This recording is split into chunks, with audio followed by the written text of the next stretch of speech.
I love the industry. And then remember that everything is subjective and not say, oh, can you hold on? Wait. That just makes you look like an amateur. Beauty for me is the human soul, to be honest with you. If you're in the room, if you fumble, pick yourself up and keep going. It's confidence, branding, packaging. Because if you ping, it's a red flag and you might not get that next call. There's a lot of shows. Good luck to you.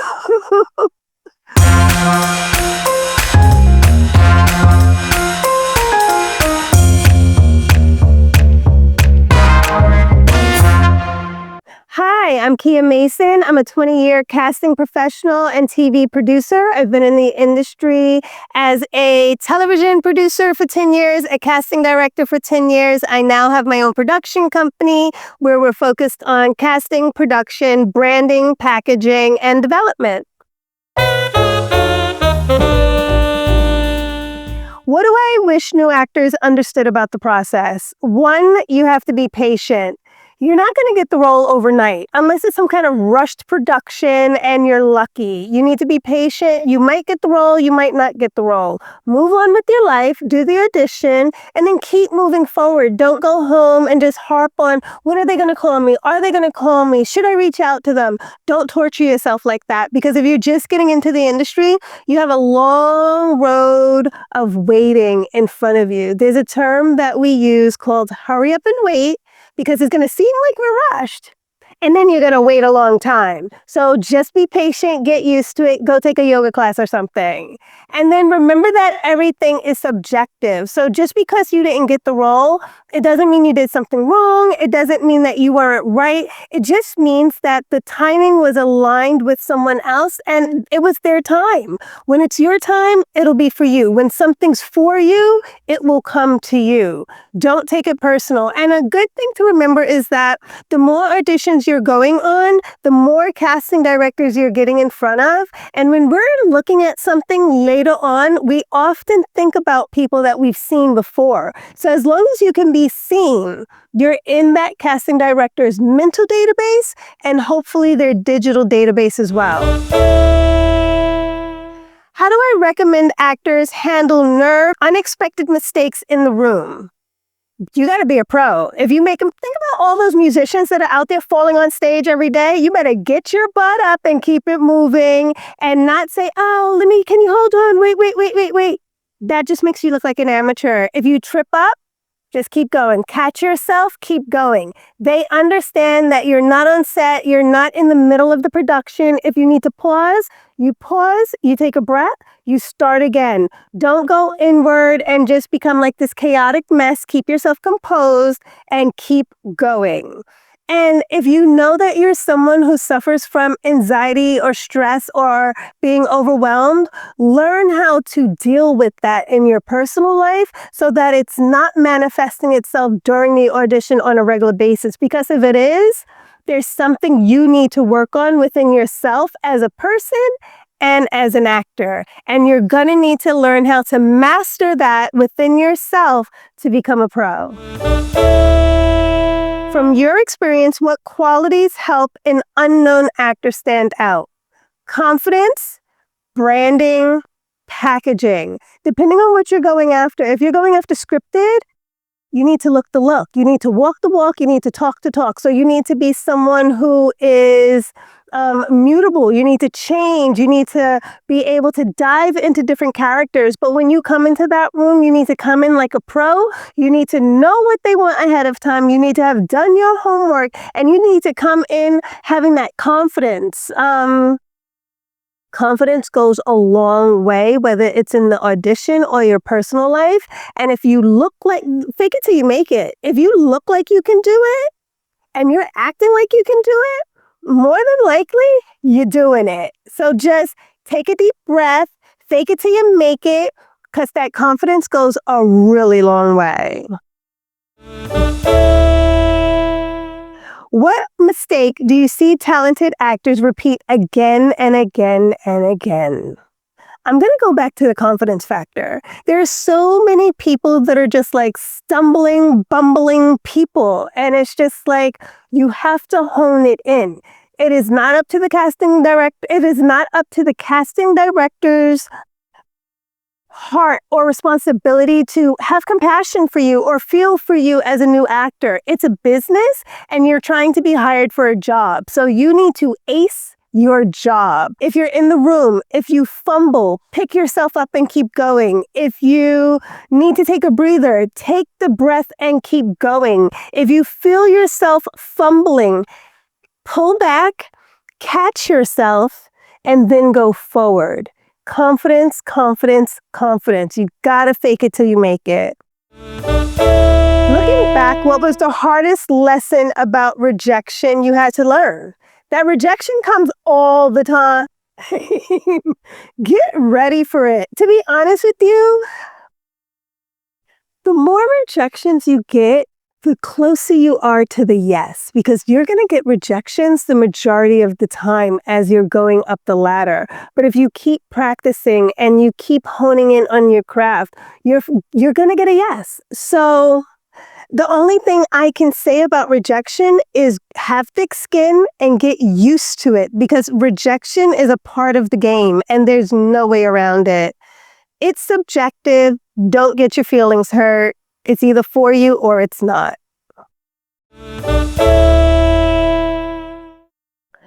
What would you say to an actor who feels completely alone in the industry? Get a dog? Get a cat, get a puppy, get a friend, get a support group, hang out with other actors. That's a very personal question that is for an individual more than it is for the actor, I believe.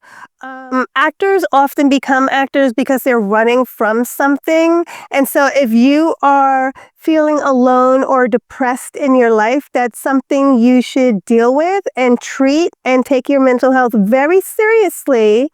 But the loneliness is not connected to the acting. That's something you're dealing with inside of yourself, and you should work on it. Because if you're also bringing that dark cloud around with you, you're probably bringing it into the audition too, and you don't want to do that. Wait, when is reaching out to a casting director helpful, and when is it crossing the line? There's such a thin line. Leave the casting director alone. Go on the audition. Do your best. Move on with your life. They are going, you don't know how many people they're looking for. You don't know how many roles they're casting. You don't know how many projects they're working on. And so for you to go on an audition and then go home and then in the next few days ping them, just wanted you to know that I really I enjoyed the audition, or let me know if you need anything. Don't do that. Prepare before the audition. Go in, ace it, go home, and move on with your life. And hope you get the call. And if you don't, you're probably working on something else because you moved on with your life.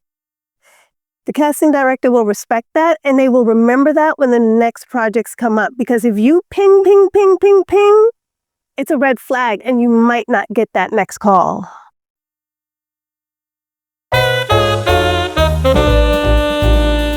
What are some of the projects you've worked on? So I come from more of the unscripted world. So I have a bunch of talk shows behind me. I mean, we're talking about talk shows like Dr. Phil, The Real. I've worked with Jeff Probst. I've cast, I'm Emmy nominated for Queer Eye. I worked on Love Island. I'm now casting Love is Blind on Netflix. I've worked on Pawn Stars on History. Forged in Fire on History.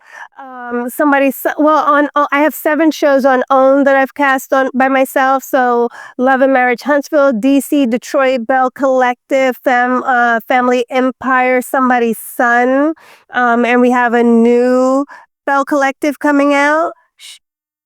There's a lot of shows, so many shows. There's a lot more. Your dad, there's a lot of shows. There's a lot of shows. What drew you to casting, and how did your path unfold? Well, I was born this way. I woke up saying, I want to be a movie star. I want to be in Hollywood. And I explored that. I explored acting. I explored modeling. And then I decided I play a better me than I do any character. So I wanted to be an entertainment reporter. But also growing up a little inner city kid in Brooklyn, New York, I didn't want to struggle. And I didn't want to wait for my lucky break or wait for a great networking experience or good luck. I wanted to know that I can use my hustle and my drive and make that bank. So I went behind the camera and I started out as a receptionist at Sony Pictures Television. And I went from receptionist to AP to producer in like a year because I'm a hustler and I never looked back and I'm happy. I was a producer for 10 years. I was a casting director for 10 years. And now I've recently launched my own production company and we're focused on all things television at the end of the day. So, I live and breathe this. This is my life. I love Hollywood. I love the industry. What gives you the most meaning in your work today?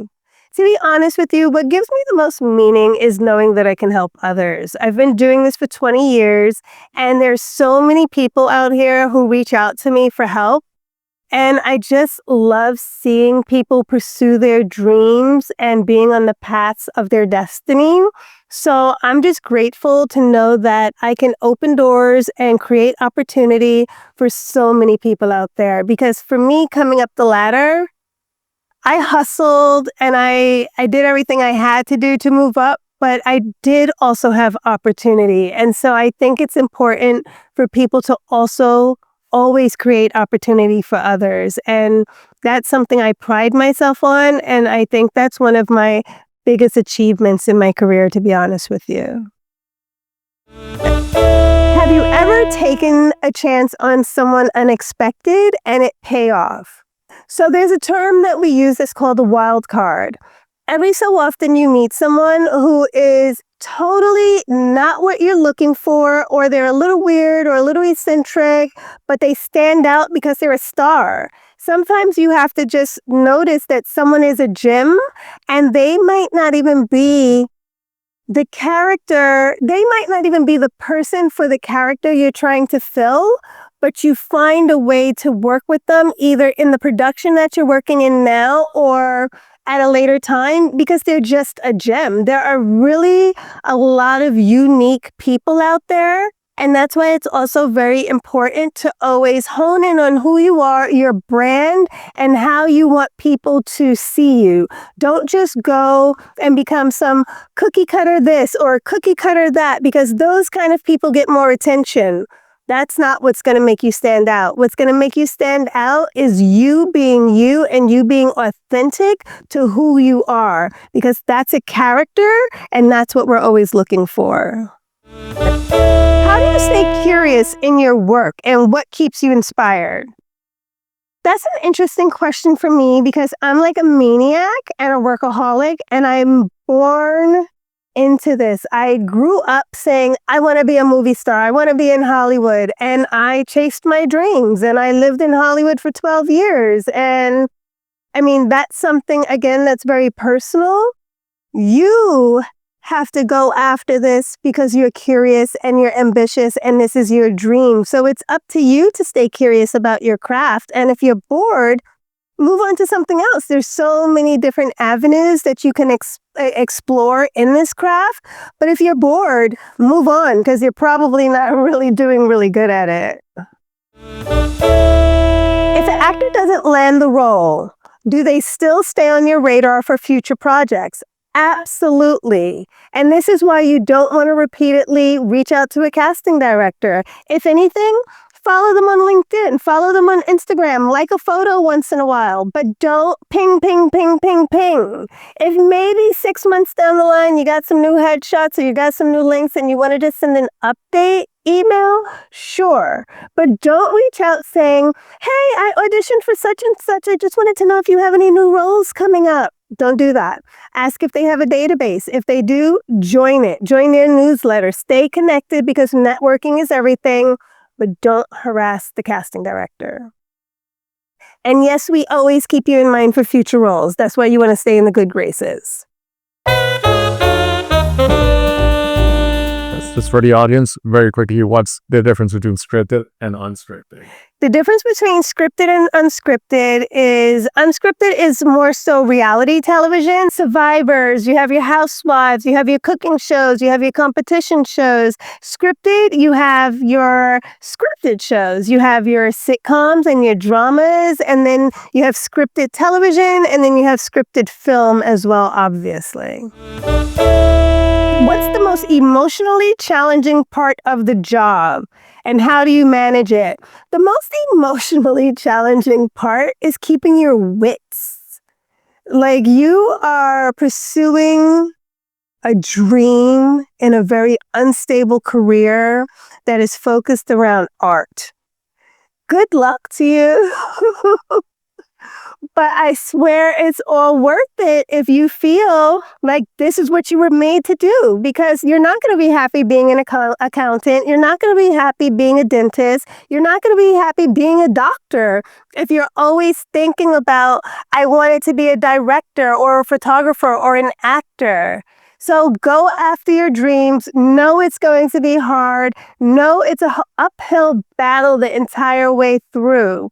But the one thing I always say, at least I'm not an accountant, and I damn sure would not know anything else I could possibly be doing, because I was born this way. Most creators are born creators, and I feel sorry for you if you do not follow that path.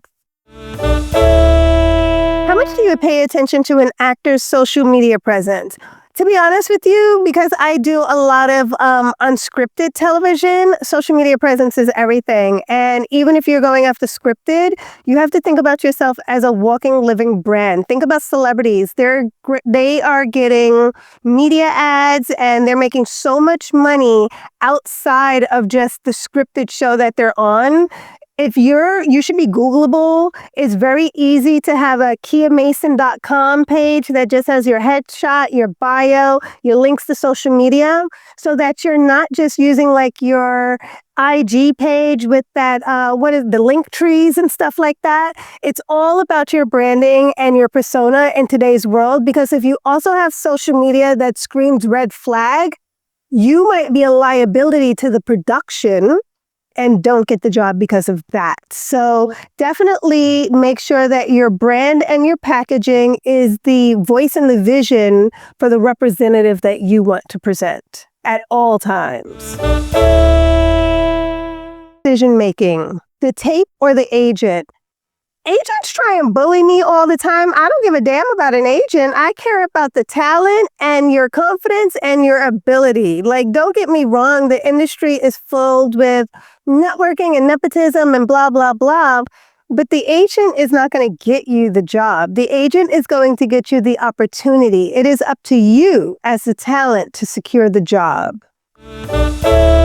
Does graduating from a prestigious acting school make a real difference in casting? Absolutely not, unless you were meeting directors, producers, and someone's uncle or cousin at that school, which networking will get you in the door faster. It will get you a lot of opportunities, because the whole game of Hollywood is a networking favoritism beast. But what you really need to focus on at your prestigious school is learning your craft, which is what's going to get you further. But don't ignore networking, because that too will often get you in the door. So if you're at some prestigious school, focus on your craft, but focus on who might know who when you get into the business, because those are also your peers that you're going to grow in the business with. You'll also notice a lot of actors in Hollywood who have these pockets of friends where they're like, we were roommates together in our 20s, and now 20 years later, they're like these mega movie stars, such as, I might be making this up, but like a Dustin Hoffman and De Niro, or Dustin Hoffman, and I forget who, but maybe it was Gene Hackman, but they were like roommates by Broadway in their 20s, you know? So definitely hook on to your peers. That's a good place for you to find the support from people who understand what you're going through as well, and they'll carry you through your whole career. Okay, two last questions. One, what is beauty for you? Beauty? Beauty for me is the human soul, to be honest with you. I'm someone who has never been caught up on physical beauty. I love quirky people. I love characters. I think that's also what makes me really good at what I do because I have always been fascinated by the human psyche and understanding people from the core and soul of who they are. So I really love to just like dig in and extract who people are at their truest self. Do actors with noticeable accents have a real shot at leading roles on Broadway or in film? Absolutely, but you have to realize what character you're going after. If you're going after a guy with a New York accent, you can't come in with a Russian accent because that's not the character. So even if you have an accent, you need to then learn the accent of the character you're trying to play. Think about all the Brits who play Americans. Think about all the Americans that play Brits. It happens all the time. So don't let your accent be a hindrance. Know that you're an actor who needs to portray a character. And to do so, you need to hone in on that character, whatever that means for you. If you allow your accent to become a hindrance, that's on you. You didn't take the time to beat that obstacle. And everybody has some sort of an obstacle. Can an actor be dubbed if they're visually perfect for the part but have a strong accent? Yes. If you allow your accent to get in the way of securing the job, that will get in your way. But what you can do often as well is you can go in and you can try to audition with an American accent. And we're talking specifically about American cinema and American acting since we're in America. But if you're going into a role and it's for an American character, go ahead and attempt the role using an American accent. And then you can also ask the casting director, would it be okay to try the role in your accent? Because you never know. It's all subjective at the end of the day. And they're looking for what works best. And sometimes you bringing that new idea of the accent that you actually have might be something that they want that they didn't even know they wanted until you showed them that you had that. So don't be afraid to tell them that you do have an accent, but you do need to be prepared for the actual character that you're trying to secure the role for. Have you ever cast someone who didn't speak perfect English? Absolutely, because I love a good character. And if a person is bringing that gold to the screen, that can sometimes trump things. But again, in scripted roles, it really just depends. Can actors with strong accents break out of stereotypical roles? Absolutely. But again, you need to be able to learn the accent for the role that you want to go after. You can't go into an audition with a very strong accent for an American character. And part of your craft as an actor is to learn all of the accents necessary to be successful. You don't see Americans going to the UK and trying to get British roles with an American accent. It just doesn't work. So part of your craft is accents. I'm sure there is an accent class, whether it's to lose an accent or learn a new accent. And just like you would take an acting class or a comedy class or a drama class, you can take a class so that you can learn to walk the walk and talk the talk. Otherwise, you will be stuck in stereotypical roles. What's your perspective on headshots taken on the phone, acceptable or a red flag? It really comes down to, especially in today's world with technology, they're shooting movies on iPhones. So as long as you have the right lighting and you have the right framing and it's clear and it looks professional, I'm not anti a phone headshot, but if it looks janky, like you took it off your phone or your mom took it for you, that's trash. It needs to look like a professional headshot, and then no one's going to ask what media you use to take your photo. A headshot is a headshot. It just needs to be a good headshot. How important is charisma in the room, and how do you recognize it? You recognize charisma because that's just star quality. When someone's charismatic, they're confident, they're smiling, they know who they are, they're happy with who they are, they have a little bit of swag and game where they're not like stuck in themselves. So they're playing with the character, they're playing with the camera, they're playing with the people in the room. You love that. You love that because even if someone's super green, you know that you can put them on stage or on camera with someone who's a celebrity and they're not just going to start fangirling or anything like that. They're going to be able to get to work because the work comes first. Is success more about luck or hard work? I think it's a combination. I think that in this game goes a long way because getting that role is like winning the lotto. But hard work is important too because when you have the chance to go after the role, you have to be prepared. And that's the hard work and preparation that got you there and helps you secure the work. But luck goes a long way because it really is about that lucky break at the exact time with the exact role, with the exact look. That's like winning the lotto. But it's worth it. In film, what's more important, technique or emotion? Emotion is a technique. So you need to be able to master both. As an actor, you need to go through the full range of emotions that any human would have. And so you need to be able to do that within the character. So you need to have the technique to be able to go through all of the emotions. And if you don't have the technique, you don't have the emotion. So they're kind of one and the same.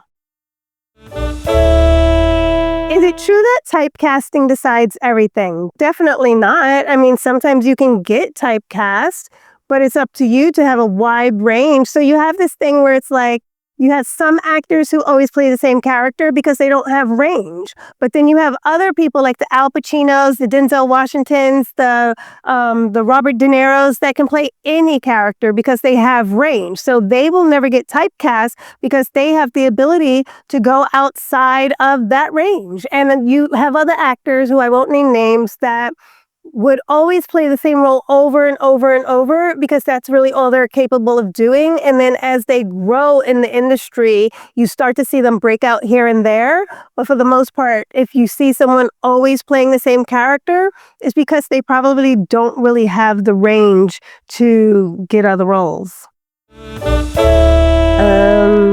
Have you ever fallen in love with an actor at first sight? I mean, you know, Brad Pitt, but I mean, in terms of casting something, no, because, well, I mean, sure, sometimes somebody can walk in and it's like, oh my gosh, they have a look, they're perfect. But what if they suck?